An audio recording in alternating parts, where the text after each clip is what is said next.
मी तुम्हाला हे सांगायला जातोय की आता हा आपला संघटनेचा झेंडा आपल्या तरुण मुलांच्या खांद्यावर द्या. देशाच्या स्वातंत्र्याला 75 वर्ष होऊन गेली, आता 80 वर्ष होतील. देशाला संविधान मिळालेला 76 वर्ष होऊन गेली. पण ज्या भागामध्ये मी आता गेलो त्यातला बराचसा भाग संघटनेमध्ये नव्याने जुळतोय, जुना आहेच नव्याने जुळतोय. त्या भागात देशाचं नाव माहिती नाही अशा असंख्य यशोदा आहेत. शाळेचं तोंड पाहिलं नाही अशा असंख्य पूनम आहेत की देशाच्या संविधानाने अधिकार दिला. 42-43 वर्षापूर्वी संघटना निर्माण केली ती याचसाठी की त्यावेळेला देशाच्या स्वातंत्र्याला 25 वर्ष उलटून गेली होती. स्वातंत्र्याचा रौप्य महोत्सव होऊन गेला होता. पण स्वातंत्र्याचा रौप्य महोत्सव होऊन गेल्यानंतर सुद्धा कवी मंगेश पडगावकरांना हे लिहावं लागलं होतं. त्यावेळेला 25 वर्ष झाल्यानंतर आज 75 वर्ष झाली.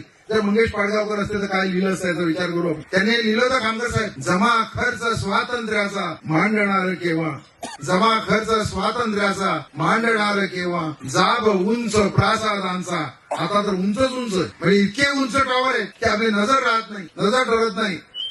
जाब उंच प्रासादांचा मागणार केव्हा. त्याने असं लिहिलं की घाम ओतून जो पिकवी मळे अमृताचे, जो अमृताचे मळे पिकवतो घाम ओतून जो कष्टकरी आहे, दिवा झोपडीतून त्याच्या लागणार केव्हा. त्याच्या झोपडीत कधी दिवा लागेल हा प्रश्न त्यांनी 50 वर्षापूर्वी विचारला होता. तोच प्रश्न आजही विचारावा लागतो की जमा खर्च स्वातंत्र्याचा मांडणार केव्हा. बुलेट ट्रेन आल्या, समृद्धी आली, बडोदा हायवे आले, पण कातकऱ्याचं झोपडं मात्र तसंच राहिलं. त्याच्या मुलांना शिक्षणाशिवाय राहिलं. अनेक कातकरींना अजूनही आधार कार्ड मिळालं नाही, अनेक कातकरींना अजून रेशन कार्ड मिळालं नाही, अनेक कातकऱ्यांची मुलं शाळेशिवाय आहेत. स्वातंत्र्याचा जमा खर्च कधी मागायचा.